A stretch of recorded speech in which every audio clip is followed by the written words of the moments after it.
আমার বাড়িতে চিকেন নিয়ে এলে আমার ছেলে মেয়ের এই রেসিপিটা বানাবার আবদার হয়, কারণ এই রেসিপিটা এতটাই সুস্বাদু হয়।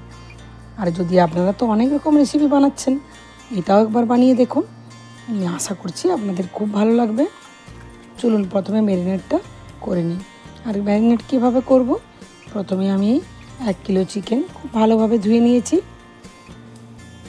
তাতে পরিমাণ মতো লবণ, হলুদ আর আদা রসুন পেস্ট আর সেই সঙ্গে দিয়েছি টক দই। খুব ভালোভাবে মাখিয়ে নেব। Marinate complete. ঢাকা দিয়ে আমি 10 মিনিটের জন্য রেস্টে রেখে দিচ্ছি। এদিকে কড়াইয়ে ততক্ষণে সরষের তেল নিয়েছি, তার মধ্যে গোটা গরম মশলা ফোড়নে দিলাম। বেশ সুগন্ধ বেরিয়ে এলে তারপর আমি 2 বড় সাইজের পেঁয়াজ খুব মিহি করে কুচানো করে দিয়ে দিয়েছি তেলের মধ্যে। এবার একটু পেঁয়াজটা ভেজে নেব। পেঁয়াজটা কিন্তু এই চিকেন কষার মতন খুব লাল লাল করে ভাজতে হবে না।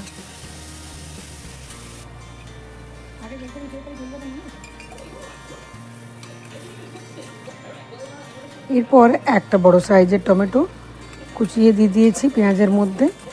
আর পেঁয়াজ কষাতে কষাতে টমেটোটাও নরম হয়ে যাবে। আর 2 কাঁচা লঙ্কা মিহি করে কুচনো করে দিয়েছি। ঝাল খেতে চাইলে কাঁচা লঙ্কাটা আর একটু বেশি দেবেন। এরপর আগের থেকে ম্যারিনেট করা চিকেনটা আমি কড়াইয়ের মধ্যে দিয়ে দিলাম।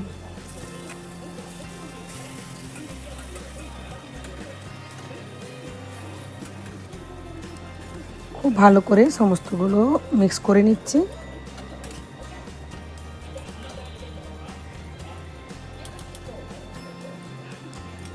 এরপর দিলাম 2 চামচ জিরে ধনে গুঁড়ো আর পরিমাণ মতো হলুদ গুঁড়ো। আবারও খুব ভালো করে মিক্স করে নিচ্ছি।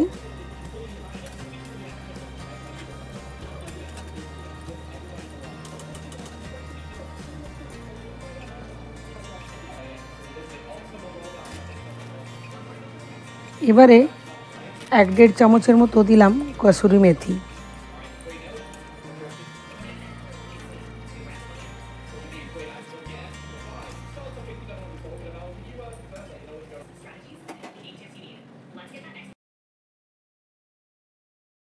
আর বেশ কয়েকটা 5-6টার মতো কাজু নিয়েছি আর 1 চামচের মতো চারমগজ নিলাম। এটাকে আমাকে পেস্ট করে নিতে হবে। হ্যাঁ, এক্ষেত্রে একটা কথা বলে রাখি, কাজু চারমগজ পেস্ট বা পোস্ত যখন পেস্ট করবেন বা রান্নাতে ইউজের জন্য যখন পেস্ট করবেন, তখন আমি বলবো সেটাতে জলের জায়গায় আপনারা দুধটা দিয়ে পেস্ট করুন। তাহলে ওই পেস্ট যখন আপনি কোনো রেসিপিতে ইউজ করবেন, রেসিপির কিন্তু টেক্সচারটা খুব সুন্দর আসে। দেখবেন একবার ট্রাই করে। আর আমি আরেকটা প্যান নিয়ে নিয়েছি, তাতে বেশ বড় বড় টুকরোতে কাটা পেঁয়াজ আর ক্যাপসিকাম নিয়েছি, কারণ আজকে আমি বানাচ্ছি চিকেন পাটিয়ালা, তো সেই জন্য আমার পেঁয়াজ ক্যাপসিকাম লাগবে। এই রেসিপিটা সত্যিই অনেক ভালো হয়। আমি বেশ কয়েকবার বানিয়েছি, তাই ভাবলাম রেসিপিটা আপনাদের সাথে শেয়ার করি। তো আপনারা একবার বানিয়ে দেখুন। এরপর বেশ কষিয়ে কষিয়ে একটু শুকনো শুকনো হওয়া পর্যন্ত রান্নাটা করে নিতে হবে।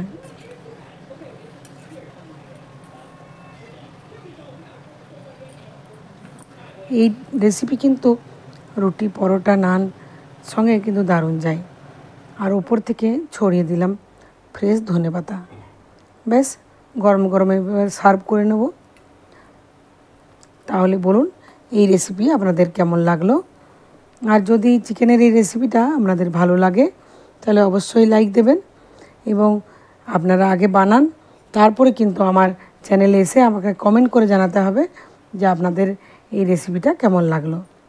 আর আমার রান্নার ভিডিওগুলো যদি আপনাদের ভালো লাগে তাহলে অবশ্যই চ্যানেলটিকে সাবস্ক্রাইব করে নিতে পারেন। তাহলে নতুন নতুন ভিডিও যেগুলো আমি আপলোড করব আপনারা সব কিছুই দেখতে পারবেন। সঙ্গে থাকবেন আর সকলেই ভালো থাকবেন, সুস্থ থাকবেন। আর এই রেসিপি কিন্তু অবশ্যই ট্রাই করবেন। টাটা।